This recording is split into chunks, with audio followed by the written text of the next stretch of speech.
because Madame Webb is coming out, everybody, but everyone's talking shit about Madame Webb right now online. And it's one of those things where I saw the idea for it. I was kind of excited about it. I saw the trailer. I'm like, it might be okay. It might be okay. And, you know, you got Dakota Johnson in here. You got Sydney Sweeney. You got Celeste O'Connor, Isabel McCartney. You got Mike Epps, Emma Roberts. You got Adam Scott. And it's a good cast. It's a good cast. It's a good idea, except again, Madame Webb is supposed to be like in her 80s or 90s, and now she's like a little teeny bopper. That's fine. And to me, Spider-Girl coming in, they have all the ideas that could be a good female-led cast for Spider-Man. And what are you going to do with it? Well, apparently they dropped the ball on it because the reviews are coming out and people are saying some shit about it. Now, I can read some reviews for it because, I mean, I might as well. The people are saying, like, Madame Webb is an embarrassing mess, talented stars wasted on probably the worst comic book movie I've ever seen, filled with atrocious dialogue, awkward editing, and all-around laughable structure. Someone said Mobius was better. There you go. That's a hard one right there. No. Madame Webb is totally. Of course it was. It's the best movie ever. It's Morbin time. Morbin time. Someone said Morbius. They said Madame Webb is totally fine. Here's one. This is James Preston for another reviewer. He says there's really not a lot of to say here. The leads are charming. Dakota Johnson is a witchy weirdo. The slasher / Final Destination meets superheroes vibes are cool and they're there, but there's just not a whole lot to do. It's not a disaster, just kind of there. And you also hear it's clunky, poor written, messy, sloppy. That's the writers from Morbius actually wrote. Morbius wrote this too, so it's like Mobius writers wrote this too. So I mean, I don't know, Mobius didn't do that well. So why would you hire the same people to do this? Who knows? But it's getting a lot. People are saying they watched it and it was bad. It was horrible, and it's got 17% on Rotten Tomatoes right now. And that's not the best either. But again, it's like taking a character and changing, and it's supposed to change how they're going to do the Spider-Verse, and she's supposed to be interacting. There's rumors that Andrew Garfield is going to be Spider-Man in this too, which would be cool if that was true. I don't know if that's true or not, but I've been hearing those things. But everyone's just saying it's clunky and it's not really well put together. And the reviews are just coming in. I'll tell you the one thing that I knew there was a problem with this, and I've seen people trash it online because they held the embargo for the actual reviews. They held the embargo until today, and it comes out tomorrow. And whenever you see that happen, you know that the studio just doesn't believe in their project. Normally, they let the reviews happen early. It creates buzz. People want to go see it. They're excited about it. But this, like, no, hold off. Nobody talk about this. Nobody talk about Madame Webb. And so when that happens, it makes you kind of say, well, maybe you guys don't really have a good movie coming out here. I'm still like, I still like to say, let me see it before I critique it. I know there's some people online just being like, it's got to be shit because everyone's saying it's shit. But, sometimes the audience score comes out and they like it a lot better than the actual critic score. It's just how it goes sometimes. Critics can be very tough on stuff. Of course, you hear things, maybe not. I don't know. I'm still gonna watch it. It might be trashed, but just saying. Bad reviews. Mark, I see you want to say something. Mark, what do you think? Are you excited about Madame Webb? We should listen to do you guys agree with me that at this point you can get a certain sense from the trailer? Yeah, you can. If it's going to be good or not. I will say there are exceptions. To me, horror movies have been a weird exception where I've seen trailers where it looks bad, but I was actually, oh my God, this is awesome. Or they just didn't show you. But for action movies and like big movies, I feel like the trailer, you kind of feel like you know what you're getting into. And I just feel like it all just adds up. Just like it looked like a giant CW project. You know what I mean? Right? Yeah. Like my dialogue. And also, and Madame Webb is just like one of the least, like I read all the comics and stuff. It's just like, it's one of the least like me having to like care about characters kind of a thing in the Spider-Verse. It should be like a Glenn Close, like side character, probably crushing it for like, a really cool story arc if we're pushing the Spider-Verse into like something cool. But no, they're like rebooting it to star her for the sake of probably, I don't know the facts. Like it's one of those things, where Sony has to release a movie to hold on to the rights. That's what it feels like. It's like they just have to shoot a movie out for the sake of keeping it is what that's just the vibes I'm getting. But trailer wise, I feel like you saw that and you're like, this doesn't look like a movie that's going to be like changing the game or anything, right? Yeah, I mean, it looked just like, okay, we got another Sony movie. It's like Kraven, the Hunter trailer. I saw that too, and I was like, okay, you guys are trying by yourself. Yeah. Aaron Taylor Johnson's great talent, but I'm like, I see it. I'm like, and Russell Crowe with a bad accent. I'm like, it is what it is. And I know it's Morbin time that didn't do too well, but I didn't really hate that movie. It wasn't the best movie, but I didn't hate it.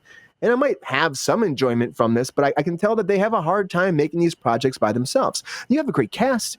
when you have all the opportunity here, again, I still think that Madame Webb should have been played by Helen Mirren. To me personally, I'm like, Helen Mirren been perfect to be at Madame Webb. And you would be comic accurate. And she's a fucking phenomenal actor. And then you build it around her. And then you bring Spider-Man in. If you really want to do it, you make it a Spider-Man Madame Webb movie. That's what you do. To bring the Beyonder in. If you know that kind of world, it's like, that's what you do with it. You don't just make her. But maybe this is going to be one of those things where their plan was to introduce how she gets her powers. And then we age her up at the end. And then she becomes that character in the future. Maybe. But I don't know. We'll have to wait to see. And that could be cool. That could be a good way to segue her into the Sony verse, you know, and maybe you have her with Spider-Man at the end. But again, it's getting trashed pretty bad. There's a lot of people that are very big fans of Marvel stuff too, are like, this is just not the movie for me. Again, as Queen said in the chat too, let the audience decide. When it comes out, we'll see. But it comes out tomorrow on Valentine's Day. Why not go to, see Madame Webb on Valentine's Day with your loved one? I don't know, but that means I wouldn't love her that much. That would ruin the date. I'm just kidding. Maybe it's pretty fun. Maybe it's also kind of campy fun. Maybe it's like not like Morbius. Maybe it's kind of what else came out on Valentine's Day? It's like Kiki or something. Well, the first Sonic movie came out on Valentine's Day. It's true, and the first Deadpool came out on Valentine's Day too. Deadpool 1 came out on Valentine's Day as well. Love both those movies. Yeah, it could be a smash hit. Rachel, do you want to see this? Are you excited about Madame Webb? Do you believe all the people out there, the critics, or do you think I'm going to wait and see it in theaters, or will you just not see it at all? To get me into a theater anymore, it has to be a movie I'm like really interested in. So I'm probably not going to see it in theaters. What I will say about the reviews and general like tone towards it is I feel like there are a few factors that are kind of working against it. Female superhero movies don't tend to do super well, just in general. And I think there is maybe a bias against female superheroes in one, and then because of that kind of perception, they don't put their best writers on it. So you get poorly written stories because the studio assumes there's going to be less interest in it than, let's say, like a Spider-Man who they put Sam Raimi on. So you get these big, giant prestige directors to do the mainline superheroes, but when you get the smaller or female superheroes, you tend to get maybe less experienced writers, less experienced directors, people who don't have a great track record. Just because they think there's going to be less interest in it, they spend less money on it. So I think that's not the only reason some of these movies aren't doing well, but I think it's a contributing factor. Something else is people are just kind of tired of superheroes right now. A lot of fatigue. There's so much fatigue for especially the Marvel properties because they've just kept spitting stuff out at us like at such a rapid rate for well over a decade at this point. And people are just kind of like, over it at this point. So I think this movie had a lot of factors going against it from the get-go that kind of just didn't maybe give it a chance. I mean, even the mainline Marvel movies have not been making as much money as they used to. Yeah, they're not. And that's why I think it's kind of funny that new Deadpool trailer, like, going to save the Marvel Cinematic Universe. Like Deadpool will save it, you know? Deadpool, I feel like, is the exception. Deadpool, I feel like, will be the highest grossing film of this year from what we've seen so far. I think for all their projects, it's just going to destroy. It's going to destroy everything.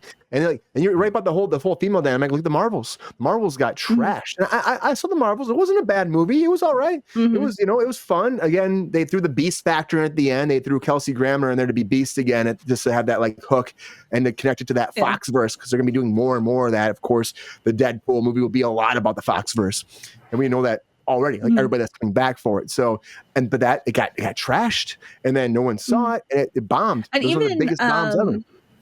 I know Sabrina doesn't like her, but Captain Marvel, the first Captain Marvel movie, before that came out, it was getting horrific reviews, and it turned out to be a pretty alright movie. It was pretty good. It did very well. Yeah. So well enough, we want to do another one. We'll see. We'll see what happens with Madame Webb. Madame Webb. I know. Yeah. The problem is when a movie is actually like okay, that's like bad now.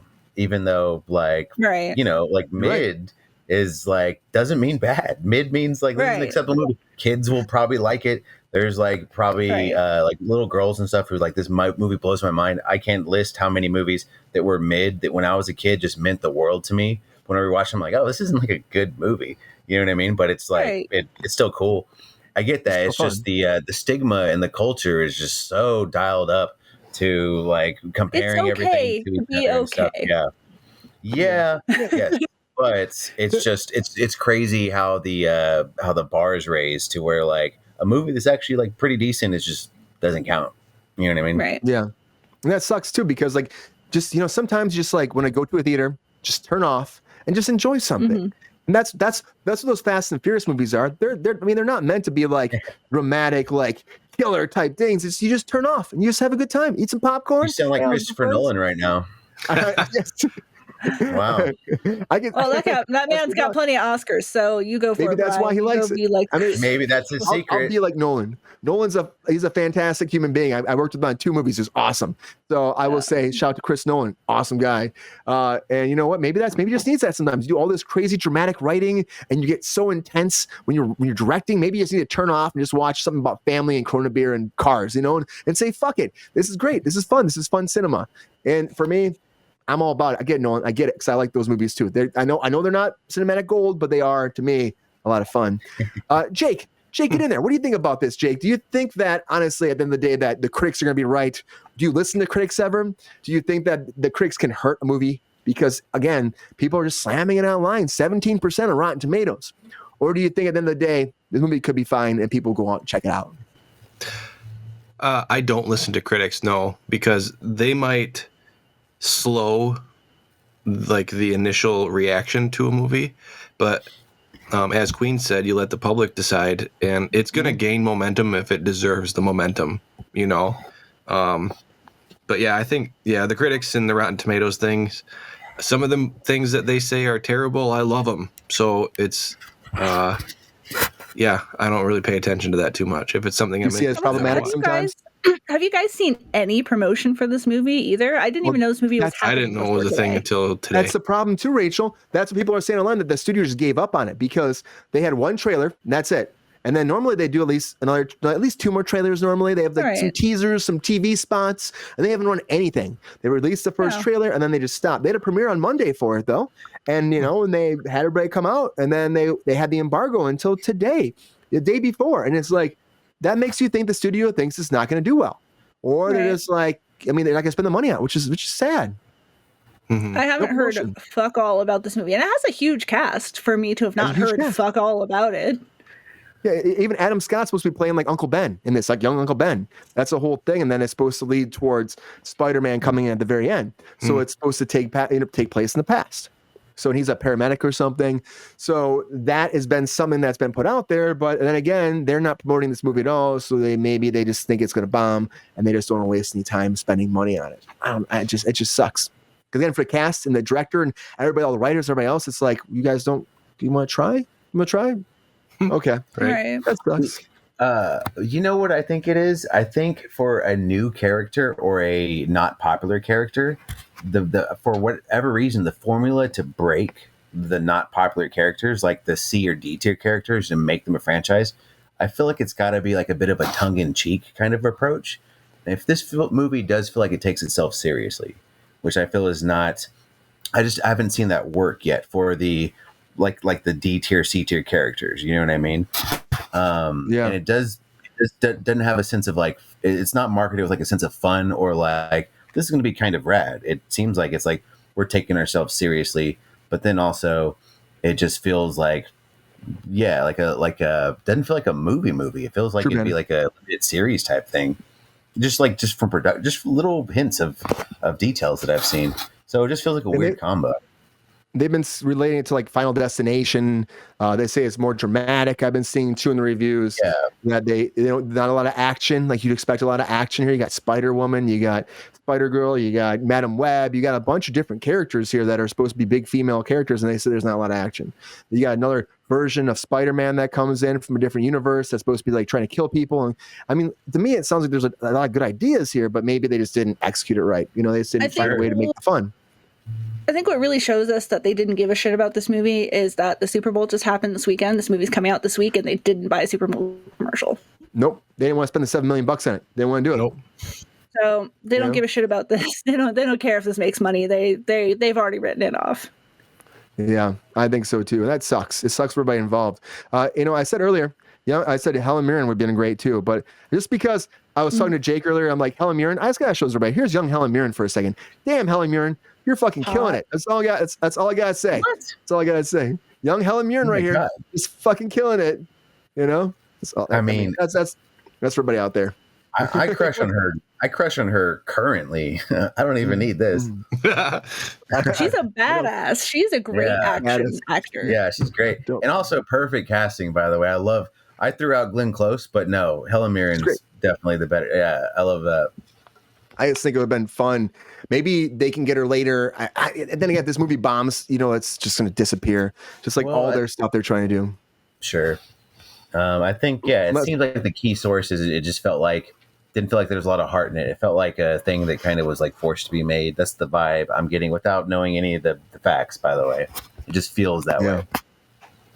Yeah, I worry about it. I hope it does well. But then again, you hear all this stuff and you hear how people think about it. Again, like Queen said, she hopes it does well too, because you do. Hopefully they'll go out there and still like it and they still check it out and they don't listen to this bad stuff. The idea always when you hold the embargo this long too is that there might be some negative press, and so you just don't want it to get out there before people actually go to see it, and so people actually go to theaters still based off of not hearing negative reviews about it. But all the negative views are hitting hard today, so different franchise. Online. It's fine. Yeah, Shazam 2 is fine. She's fine. It's different. DC Marvel. Shazam, that's a different world. That's DC, and then also no one would care even if it was Marvel. Yeah. And no one saw Shazam 2 Helen either. Mirren can do whatever the fuck she wants. That's what I'm saying. It's different universe, different, whatever. Different world. But it's coming, everybody, tomorrow on Valentine's Day. You can check out Madame Webb for yourself and make a decision if you think it's good or not. Let us know. Please let us know. And I hope it does well for them and for Sony, because they need a win right now. They need to make their stuff work because they want to make this whole Sony verse, and hopefully it works out. But then again, doesn't look good. Doesn't look good.